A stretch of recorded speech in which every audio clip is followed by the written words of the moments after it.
नमस्कार जय जगन्नाथ मु आद्याशा आपणଙ୍କୁ स्वागत करुछि आद्याशा किचन वन को। आज मु बनेबा को जाउछि पर्वपर्वाणी स्पेशल खेचड़ी। पूजा होबा पर्वपर्वाणी घरे एमती खिला खिला खेचड़ी बनैले समस्त को पसंद आसी थाए।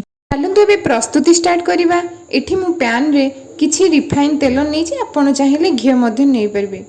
किछि खड़ा मसला ऐड करछि। गोटे कप अरुआ चाउल रे हाफ कप भजा मुग डाली हाफ कप हरड़ डाली दे से सबु परिबा को ऐड करिबा।